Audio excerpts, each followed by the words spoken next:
When you think of prolific internet hackers, the image that probably enters your mind is that of some shady middle-aged man in a basement apartment somewhere with a black hoodie on, sitting in front of a few monitors and a laptop. However, you would be sadly mistaken, because as we've seen with the arrest of two teenagers in connection with the extortionist hacker crew Lapsus Dalasan, hackers can come in many different character skins and apparently ages. Currently, the average age of a hacker is trending downward. Teen cyber cartels, when the world's most prolific cyber criminals are minors. As the announcement of two teenagers charged in relation to the Lapsus extortion group broke, we began to wonder, how do youngsters join the world's biggest cyber gangs in the first place? Youth of cybercrime is a relatively new yet quickly spreading phenomenon. It's becoming increasingly less uncommon to discover that children were behind notorious hacks. Elliot Gunton, for example, was only 16 when he breached the UK telecoms operator TalkTalk, compromising the details of hundreds of thousands of customers. Another self-proclaimed Apple fan from Australia, who cannot be identified for legal reasons, was 13 when he was hacking into Apple's private networks and stole 90 gigs worth of data. Both of these teenagers received jail time related to their cyber offenses. So it's almost like war games, but in the 21st century, apparently. Of course, such cases are not limited to hacking into big tech corporations. Jonathan James, a 15-year-old from Florida, managed to install a backdoor in U.S. military servers and access the source code of the International Space Station. So this kid just hacked the U.S. military and got some source code on the ISS just because he was bored.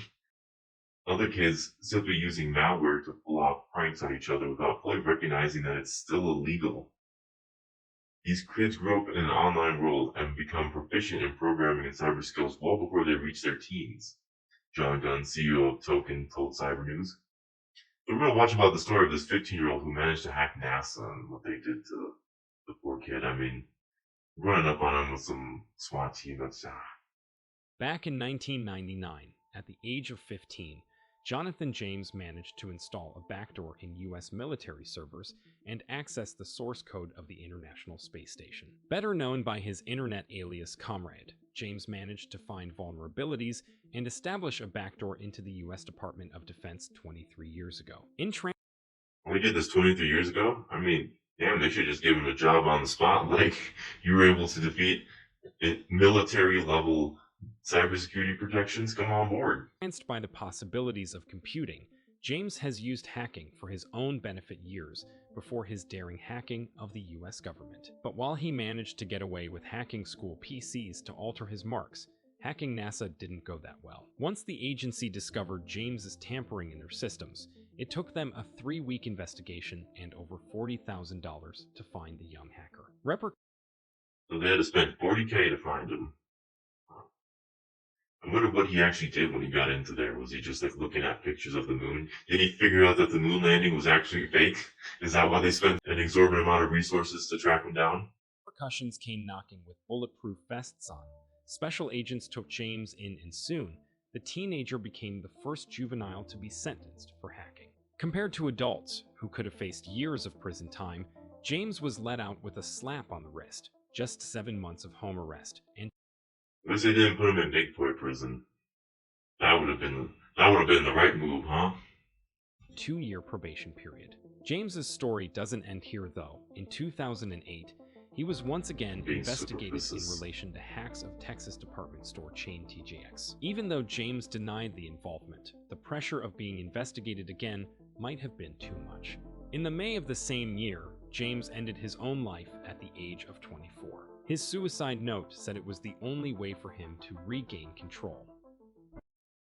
He was just a man not meant for this world. He saw all this technology around him and he figured, I just need to access it. Like, there is no door that I can leave unlocked. I mean, there are some people like that in this world. They're programmed differently. But it's really sad he had to take his own life. I mean, this kid they should have like fast tracked him into some kind of tech, program of some sort. Get this kid on the right path.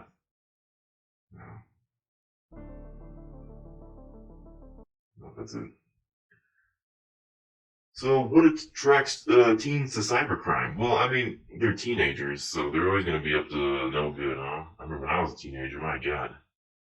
But let's see here. In many ways, teenagers find themselves as attracted to cybercrime as they are to most unknowns of the big and yet so unfamiliar world. That's why Ken Landfield, Chief Standards and Technology Policy Strategist at Trellix, considers the boom in youth-led cybercrime to be a cultural issue as much as a public policy one.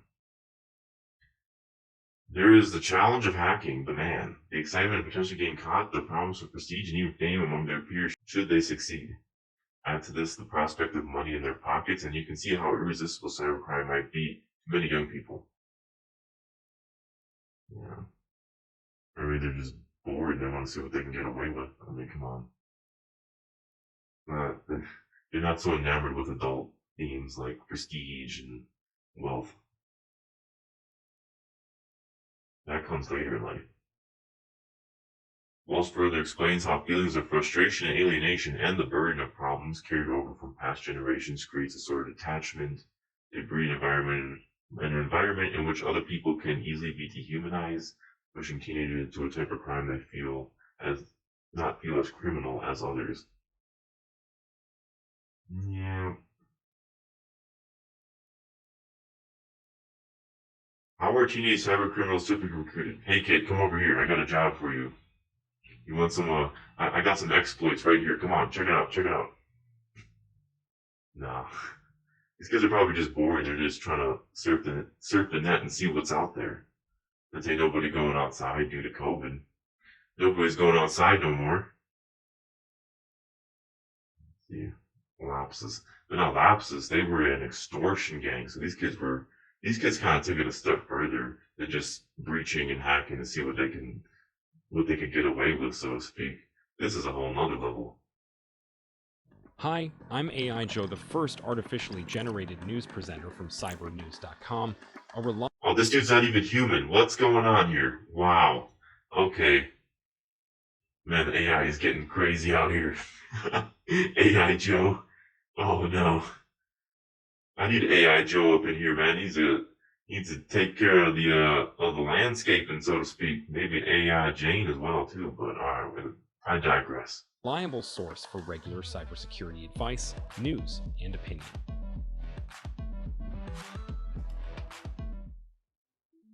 Okta, a San Francisco-based identity and access management company, is investigating a report of a breach. Okta acknowledged that it detected a potential intrusion in January and told Cybernews that there is no evidence of ongoing malicious activity beyond the activity detected in January. We've got a breach, gentlemen. Lapsus threat actor shared screenshots of what appears to be Okta's internal environment. Ransomware group claims to have accessed Okta.com's superuser/admin and various other systems. One of the screenshots demonstrates that they now allegedly can reset the user's password. Another screenshot shows that Lapsus might have access to Okta's Slack workplace. Lapsus emphasized that they did not access any databases, focusing only on Okta customers. Okta has over 15. Oh yeah, don't worry. We didn't mess with your employees or anything. We just messed with your customers. That's all. 1,000 customers on its platform. Okta official Chris Hollis said in a brief statement, Okta is aware of the reports of a potential breach and is investigating them. We will provide updates as more information becomes. Those lapses. What were they getting up to? Here they are. What does that say? We recruit employees insiders at the following: any company providing telecommunications, Claro, Telefonica, AT&T, and others similar. Large software gaming corporations, Microsoft, Apple, EA, IBM, or others similar. Call centers, BPMs, and server hosts. No, we're not looking for data. We are looking for the employee to provide us a VPN or Citrix to the network, or oh my. I'll just show you. Apparently, youngsters are being recruited in those deep dark hacker forums. That's where the kids are being recruited. They're probably even partaking in narcotics as well, and listening to a rock and roll. My God, shake my head. Teens who get involved in cybercrime this way tend to have a very vague idea of what the future might hold. From activities they have participated in to real life repercussions, well, that's true of any teenager. It's really hard to process repercussions when you're at that age.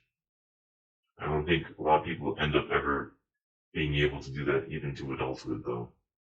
A lot of these teens don't realize that they could face jail time if caught, and gangs love to use teens because of the lighter sentences imposed on juvenile criminals. This is a big thing right here. The lighter sentences imposed on these kids. I mean, it's very reminiscent of like the drug gangs, how they will use kids to courier narcotics at the lowest level because if they get bumped out by narcotics enforcement while they're juvenile, they likely won't be going to jail, or if they do, it won't be for very long. So they're able to kind of use them as a shield towards if you're some, I don't know, 30, 40, 50-year-old dude out here selling drugs in the street and you get caught, you're going to prison for the rest of your life, especially in a place like the United States. Yeah, that's it for my coverage on this one. The kiddies are up to no good. Apparently, they're learning too many of the cyber hacking tools. But I think the education system, they need to focus these kids away from the criminal aspect towards how they can utilize these skills to advance themselves in a non-criminal way.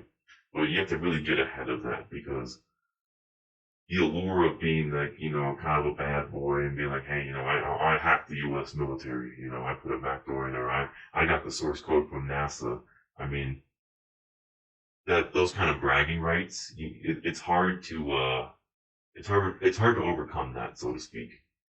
Kids love that little micro infamy, I'll say, makes them look and feel cool.